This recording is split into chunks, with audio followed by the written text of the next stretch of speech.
Hello and welcome to the Focus-Parley podcast. I'm your host, Galwan Valley.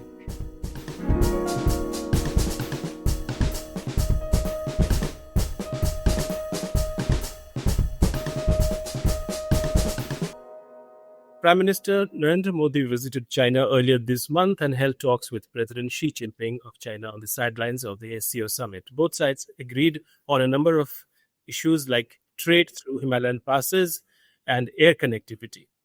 All these developments are significant because they are coming several years after the Galwan clashes.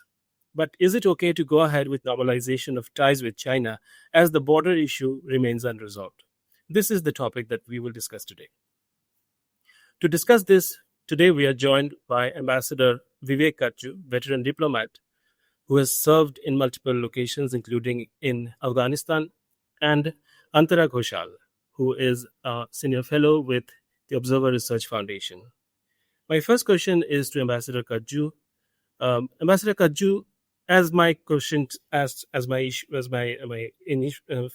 starting point is that is it all right to move ahead with the overall relation with China, even as the border issue remains unresolved?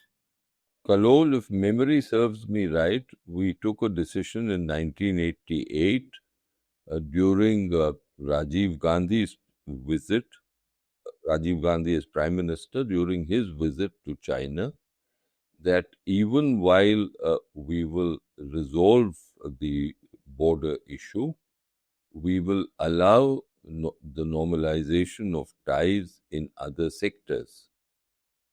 In a way, this constituted a departure from the past. The crucial thing was that there had to be maintenance of peace and tranquility along the borders.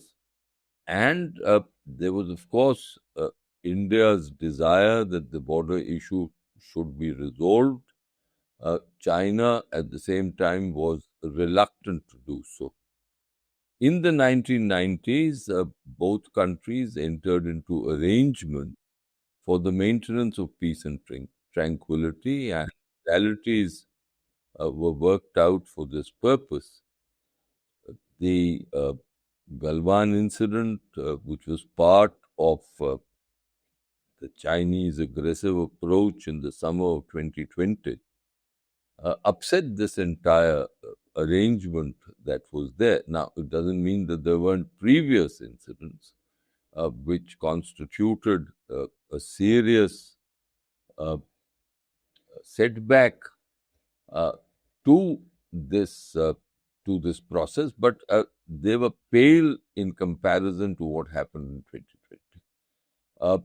I think in the last 5 years, the diplomatic and military arrangement has, on both sides, has tried to restore the kind of system that prevailed in the 1990s.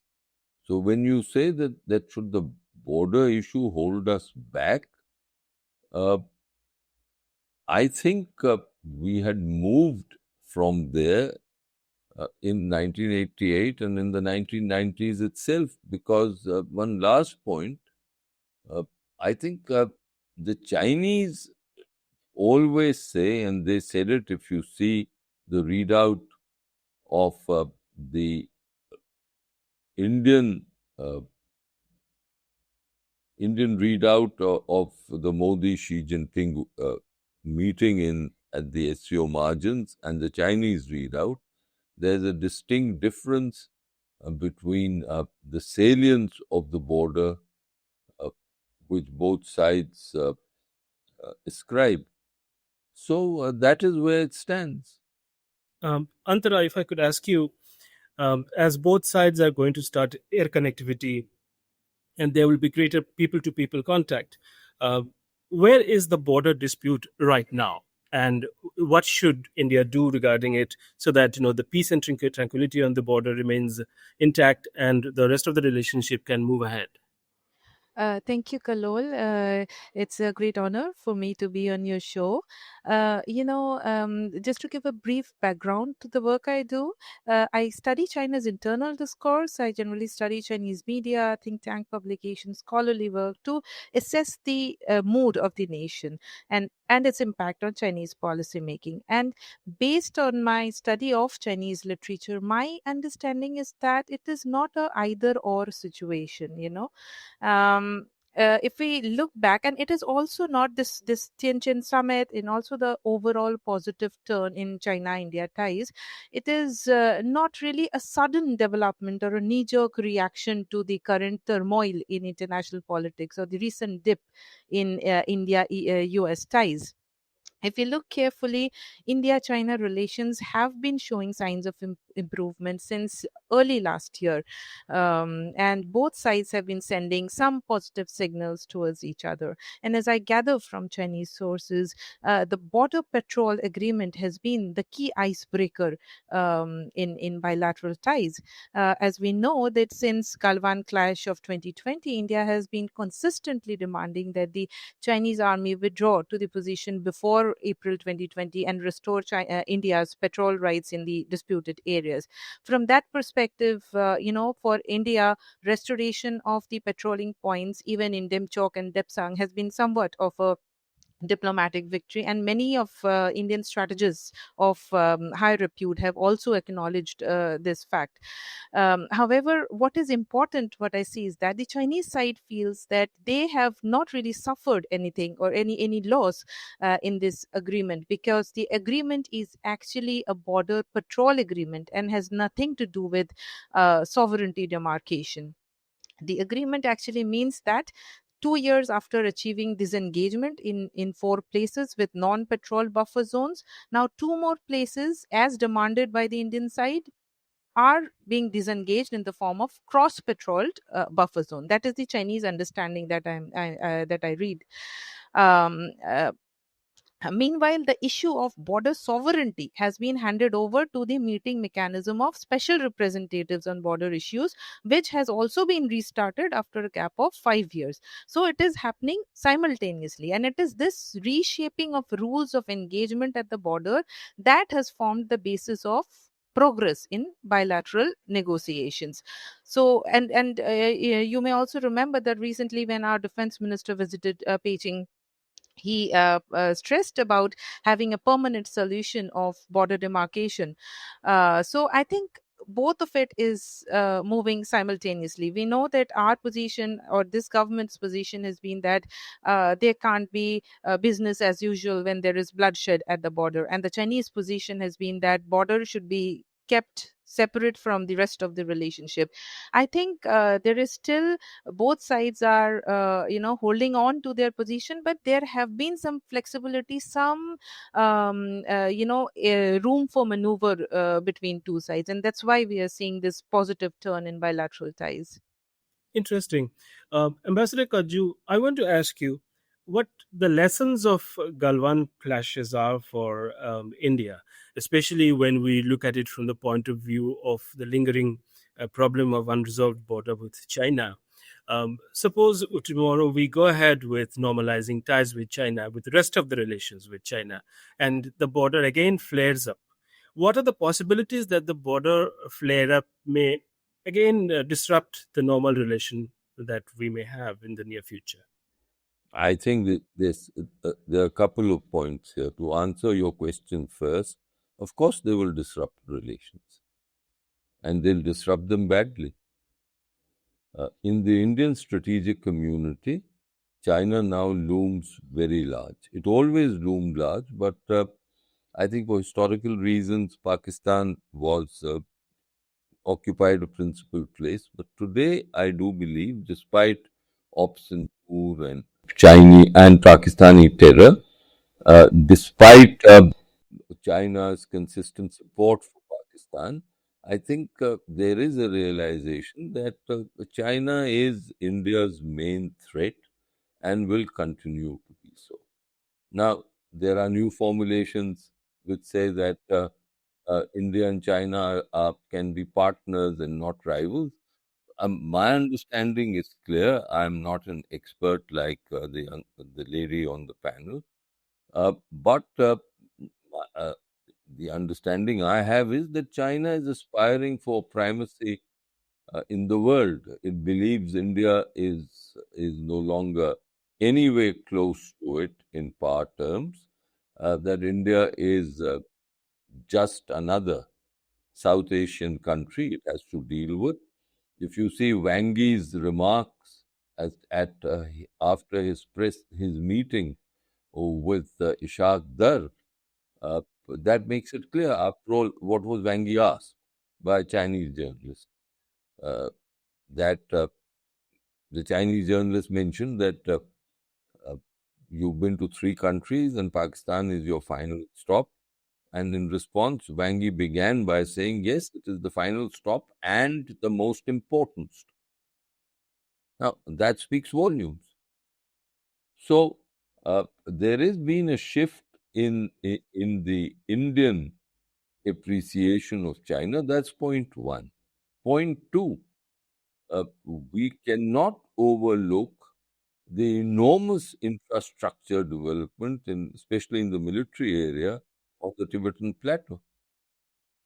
Why is this being done? That's a natural question. And what will that lead to? It will lead to India having to spend a fair amount of its own financial resources in ensuring that the LAC infrastructure is fortified and that the LAC is uh, well garrisoned throughout the year. And I think that is also a Chinese objective. So, and finally, I don't think it will be wrong for me to say that China shows no interest in really resolving the border, because it has shown no interest in even the in approaching the LAC. Yes, the special representatives are going to meet, but are they going to make any headway? What does the history of the last 30 years show? And my final point, why did Galwan happen? I think we've got to explore reasons for it. And no one till now has been able, as far as I can see, come up with an authoritative reason among all our China experts as to why did Galwan occur at all? What was the provocation? Let me take that question to Antara. Antara, we remember how surprised the Indian media was when the Galwan clashes took place. There were all sorts of theories that were floated. Some people sought accountability, some obviously were just left in the dark. But can you please explain for our listeners what is your assessment of that particular clash? Why did it take place, and especially since you follow the internal discourse of China, what did you gather in these years? Right. As Ambassador Kajju just mentioned, there are many theories. And even if you look at the Chinese sources, you will see many theories. The most popular one I'm highlighting, of course, the abrogation of Article 370, and, that has been there. I mean, there have been a lot of reference to that in Chinese writings. That is one argument. The other argument is the competition between China and India in terms of in manufacturing. There have been, I mean, if you remember, that was the time of COVID. The COVID just started, and then there was this the first round of China US trade war also started during that time, and there was this feeling in the Chinese side that India is collaborating with the United States to take away China's position in the global supply supply chains. So that caused a lot of panic within Chinese strategic circles. What Ambassador Kajju also mentioned, that India is often looked down by China, and that is true. And India is often, for a very long time, China has chosen to believe that India is a retreating image in its rear view mirror. But it was during that time, 2020, when they started to realize, they just woke up to the fact that things can change, and India, which is a country with 1.4 billion people, can also, it can come into competition, and it can take away China's run. There's this weird India threat theory. If you now look at Chinese discussions in various platforms, online platforms in Chinese media, you can see how they are concerned about India's economic growth, how they are concerned about India's demographic dividend, particularly at a time when China is facing population crisis. So you can see this threat perception that is there, and there is the mood of the nation is that China should not let Chinese industries invest in India. It should put various export controls. It should not let India develop and be a competitor to China. So there is a change in perception within China as well on the India issue. And all these, I think, has played a very important role in the Galwan clash. All these insecurities have played a role in what happened in 2020. Uh, when we talk about normalizing relation with China, it means that India will have a lot of exchanges, not just in trade, but perhaps in culture, in at the political level, and many other sectors.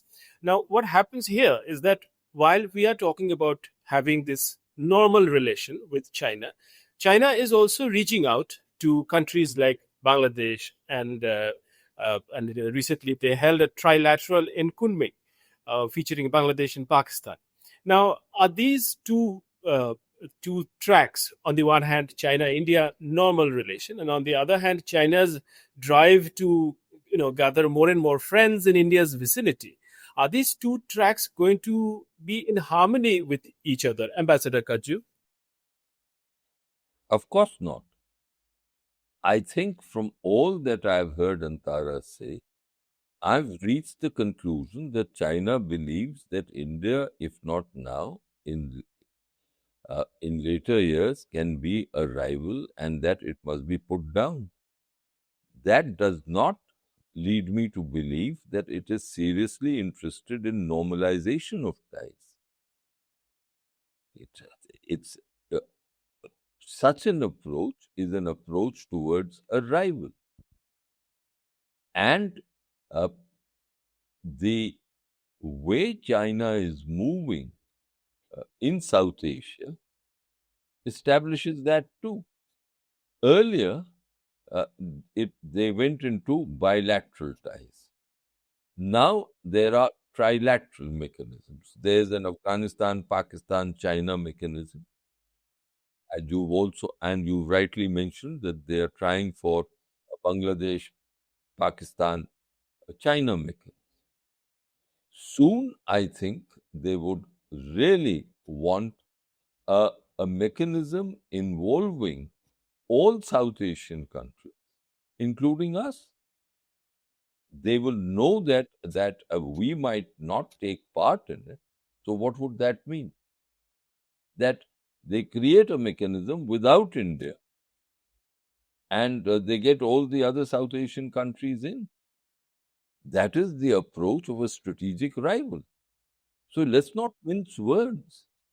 China looks upon us as a strategic rival, or if we exclude that and go in for partnership, as a minor partner or a junior partner, which has to be kept in its place. That is the clear inference from what I've heard Antara say, what the Chinese strategists and thinkers are really articulating. So therefore, when we talk of normalization, I do not see normalization in terms of cooperation, in serious cooperation, uh, in terms of mutual benefit for in the case of the Indian and the Chinese economies. In any case, while we are doing well, the Chinese economy is what, 5 to 6 times ours at the moment. So, given all this, the future is bleak. And my last point here, I think the the approaches that we have seen over the past uh, few months are clearly indicative of the approach of a rival. You take it on magnets, for example. You take it on withdrawal of engineers. What does that show? That shows that India should never become anywhere close to reaching its potential in manufacturing, especially in modern manufacturing. So we've got to take all this into account. Right. Antara, if I can ask you the same question, but with a little elaboration, that we have seen the idea about normalizing ties with China, but China also has its own plans for South Asia. And as Ambassador Kajju already talked about it, that it wants to have its own mechanism in case, say, South Asian Association for Regional Cooperation, created by India and others in South Asia, is not moving ahead. Then is China trying to create an alternative South Asia where it is led, where the rest of the countries, minus of course India, would be led by China, and therefore would be some sort of Chinese zone of influence? Are these two tracks, normalization and these China's South Asia plans, are these two expected to be in harmony to you, or what does a long term view tell you, Antara? Yes, Kallol, as I see it, they have their cards against us and we have our cards against them. But despite all our differences, I have always argued in all my work that good workable ties between China and India are good for both sides. From the Indian perspective, we all are aware, and also Ambassador Karju just mentioned that, we are aware of China's manufacturing prowess and how dependent India is, and not just India, the whole world is on Chinese manufacturing. If you remember, the Indian Economic Survey report 2024-25, it clearly highlighted China's overwhelming manufacturing dominance in various sectors, in electric vehicles, in critical minerals. And it also stated how China's overall manufacturing output, which is nearly 45% of the global total, is at a level never seen before since the US or the UK at their industrial peak. And of course, we are very very dependent on the Chinese supply chains, just like other countries. And we are, although we are trying to reduce our dependence, but it is proving to be a very difficult process. But at the same time, what I see as a China scholar is, how important the India relationship is to the Chinese side as well. If you follow the economic debates in China, you would know how concerned they are about the sustainability of their economic model. On one hand, given the severe overcapacity in China's domestic market, there is anxiety among Chinese businesses that if they do not go out, if they do not explore new markets, they are going to be out of business. On the other hand, China's access to global markets are shrinking fast because of the intensifying great power competition. And this makes India a very critical market for Chinese businesses. Chinese businesses are increasingly convinced that going forward, India will become one of the only three independent big markets of the world after the US and China, with the market size and development opportunities far ahead of other countries. And also, what makes the Indian market particularly attractive to the Chinese businesses is that it is the only large market where local companies are not so developed, and also the consumption, the momentum of consumption upgrade is also the most certain in the Indian market. Of course, so they are very keen on entering the Indian market because they know that if they do not come in Indian market, other companies will capture this market, and that will impact on Chinese companies' global competitiveness. So Chinese companies are very bullish about the Indian market, but that is the economic part of it. Even if you look at politically, if you look at Chinese debates, it's very clear that China's crucial goal of cross-strait unification cannot happen without taking India into confidence. Thirdly, many Chinese observers, they admit how India's development model is more popular within global South, and if India can align, or India, somewhat aligns with China under the global South banner, it gives a a huge advantage to China's status and position within the global South. So all these geopolitical considerations are there, which is pushing Beijing to have a more positive attitude, or a conciliatory attitude towards India. But having said that, I would always mention that when it comes to India and China, caution needs to be the key. And the Chinese are on caution, and we also need to be on caution. Kalol, if I may comment on this, Right, right. from all that I have heard, this is a colonial approach which China wants to pursue. It believes that India is a large market, that India is good in services, that Indian remittances will come from labor, and that there might be an improvement in advance, as I'm sure there will be in our agriculture. But Antara herself has said that they think that our companies are still not developed, and therefore China can't lose this market. Now, that's not what our aim is. After all, the Prime Minister has said Atmanirbhar Bharat, which means that we must become a manufacturing power. And it is there that China will impede us, as it has shown recently in the case of magnets, in the case of pulling out their engineers. On geopolitical side, on the geopolitical side, what is their relationship with Pakistan? Isn't that to retard us? They've done that for decades.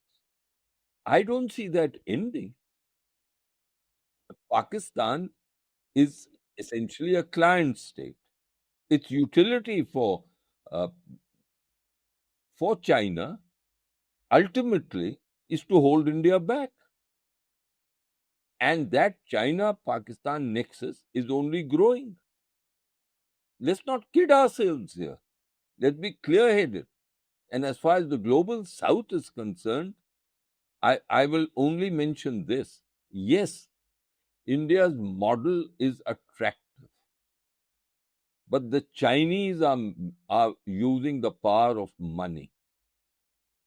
And in large areas of the world, like South Pacific Islands, despite all that the Quad is saying, despite all that the Americans want, South Pacific leaders tell their interlocutors from the West that, look, our societies are small, our countries are fragile.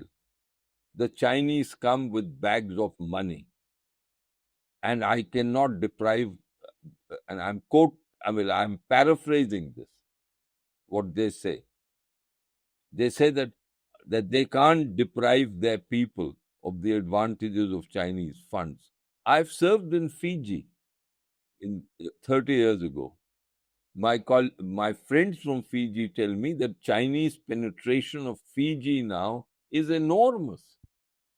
So here in the global South, the Chinese may be aware of that we offer a more attractive model because of our democratic credentials, and they may prefer that to the authoritarian system in China.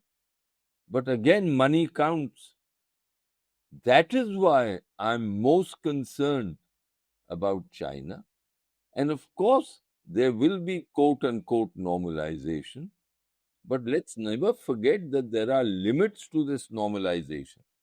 I don't believe in the old saying, I think it was Dr. Manmohan Singh's time, that there's enough space for both of us to grow. All that, we have to be clear-headed. We can use nice phrases, but clear-headedness is absolutely required when national interest is concerned. Right. Antara, I want to bring the larger context of this normalization. We all are watching very, very carefully and with a lot of excitement about what's happening between India and Donald Trump. And especially in position of this additional tariff on India has really disappointed the business class in India and created some sort of a support for India's outreach towards China. At the same time, there are also these reports that President Trump himself may throw a surprise at the world and may end up traveling to China sometime soon. Now, suppose that sort of an outreach happens from President Trump, who often talks about China as a very special category of a kind of country. Will it then, will this debate or will this desire for having normal relation with China then fizzle out? And therefore, my question to you is that are we somehow in a hurry instead of really grand strategizing the move? That are we really being prompted to have better relation with China because our relation with the United States is under strain? What is Hmm. your assessment, Antara?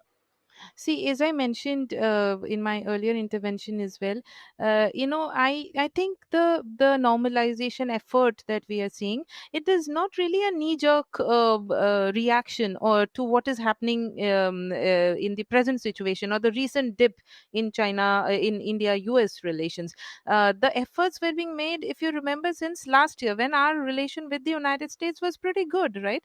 So, of course, there was a chance of last year, this time we were quite sure that there would be a Trump 2.0 and there will be uncertainty. So that might have played a role in both countries' calculation, but I would not say that that is the only thing that has led China and India to relook at their ties. I have, I mean, like in my last intervention, I just mentioned about the reason why it is important, why, both sides are feeling that there is a need to improve our ties.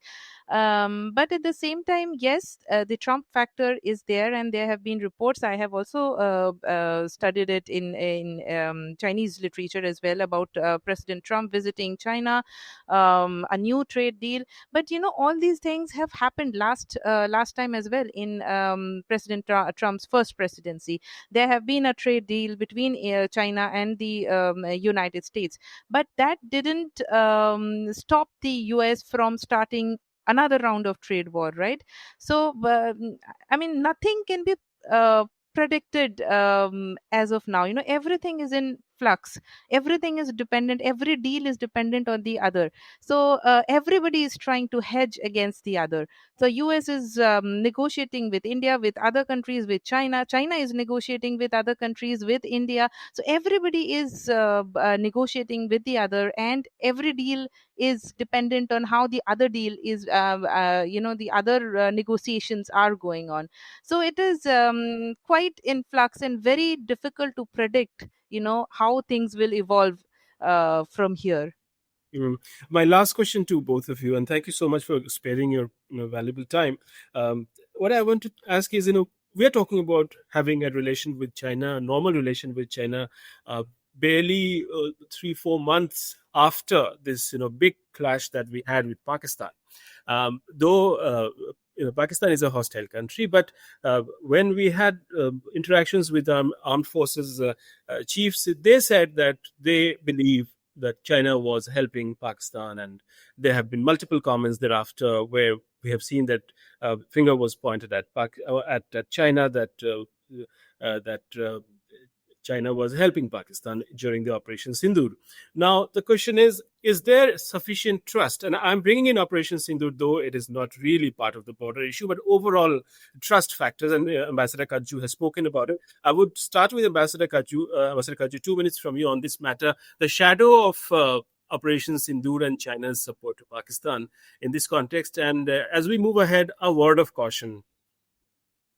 Look, I've already told you that to me, China's nexus with Pakistan will only grow, and we know the basis of that relationship. is rooted in a negativity towards India. I don't see that change. I only see that intensifying. Operation Sindoor only re-emphasized this point. The Chinese have been arming Pakistan, and we also cannot overlook history. After all, who was responsible for enabling Pakistan to or help Pakistan to develop a nuclear capability? Who was responsible for again being a via media perhaps in assisting them in developing a missile kit? Can we overlook these factors? And even recently, I told you what Wang Yi said. So, uh, my last comment is this. Yes, it's good to normalize in areas where it is to your interest, but in the long term, I think our Chinese scholars themselves, and Antara is a very, very substantial scholar of China, from what they themselves are articulating, it becomes the inference is clear that we have to be very wary of the limitations of the normalization and the motivations of China. I'll leave it at that. And the border, I've seen no interest in China in resolving the border. I don't think they want to. I mean, leave alone the border, even the LAC. And for the special representative talks have gone on for decades. Has there been any progress at all? Have they shown any interest? They keep saying, essentially what they are saying is, keep this in cold storage, don't bother about it, listen to us, and improve your ties as we want in other areas. Antara, last comment from you. As a cynic, if I ask you that there would be a shadow of Operation Sindoor to deal with as we move ahead with normalization of relations with China, what are your comments, Antara? Right. On the Pakistan China nexus, and we all know that it has Inevitable, always been there, right? It has always right? been there. Operation Sindoor re-emphasized that. But what I feel surprising is that, Indian strategic community has been talking about China's role, but what has been other countries' role in it? What was the US stance on Pakistan during Operation Sindoor? Why aren't we talking about it? Why don't we hold the US responsible for aiding and helping Pakistan for so many years, so uh, that is also a valid argument, right? So why singling out China on the Pakistan issue? Rather, looking at it from a national interest perspective, what I see is that how US China competition over Pakistan is heating up. How that is causing, like, how the US Pakistan interaction is causing heartburns in China, and how China is, trying to profit from US Pakistan engagement. So I think, from a national interest perspective, we should look at this aspect more deeply and try to figure out if we can get some leverage out of it, you know Yeah, thank you so much. Thank you so much, Ambassador Kajju, and thank you so much, Antara Ghoshal. It's been a pleasure hosting you both for the Hindus Parley podcast. Thank you both. Thank you Thank you so very much for much. the opportunity. Thank you, Ambassador Gajju. Thanks a lot. Thank you, Antar.